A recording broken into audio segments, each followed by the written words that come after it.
Hi, this is Mike Young of Athletic Lab Sports Performance Training Center. In this segment, we're going to talk about various starting positions and the impact that they can have on your speed and power training. We're going to specifically go through a sprint training module looking at different ways of starting. Each one can provide a new training stimulus and allow the athlete to better learn the mechanics associated with accelerating well.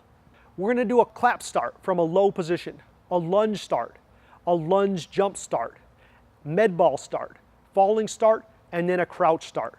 First, we're going to do what I'd call a clap start. We can do this in a variety of different positions, whether we're laying on our stomach or our back, head facing forward, backward. You can be really creative on this one. This is a great exercise for making an athlete sprint well without thinking about it. We're going to ask the athlete to lay down on this particular one. So go ahead and lay down here, Darian. On my clap, she's going to get up and sprint as fast as she can. The objective here is for her not to think about what she's doing, but to go through the motions naturally, because sometimes the body is smarter than the brain. Now we'll have Darian start from a lunge position. In this particular exercise, this sets her up to accelerate really well on that first step. So she'll start in a low lunge position. Go ahead and assume the position here, Darian. Knee's going to be hovering just off the ground. When I call go, she's going to take a big driving step out, pushing the ground away. Go! If I want to ramp that exercise up just a little bit more and make it a little bit more dynamic, I might actually have her jump into the lunge position and exchange her feet. So on this one, I'm looking for very similar things, but we're just making it a little bit more dynamic, a little bit more explosive. So let's go ahead and start in that lunge position, Darian. When I call go, she's going to exchange her feet, not jumping up in the air, but just quickly exchanging her feet and then sprinting out. Go! Another variation that I like to do to teach acceleration mechanics is the med ball start.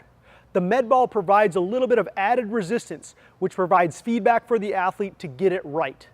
This forces the athlete to do those first couple steps mechanically correct, even if they don't do it normally without the ball's feedback.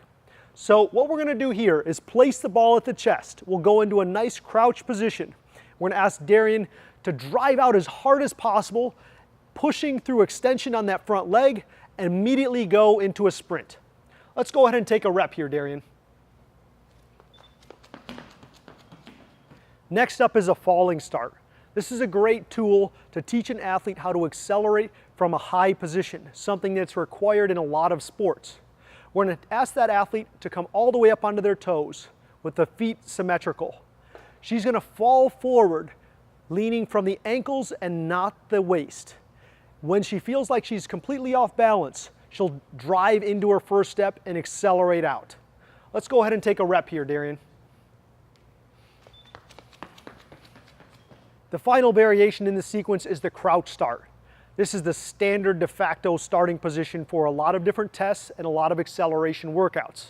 What we want to see the athlete do is set up correctly and drive out hard. These low positions are a lot harder to accelerate from correctly for a lot of athletes. Darian, let's go ahead and take a crouch start repetition here. So we've looked at a variety of different starting positions and what we're looking for from a technical standpoint. Each one provides us something a little bit different. Typically, when I incorporate these different starting positions, I'm only going to include one or two in a given workout, depending on what my objective is and where we are in the year.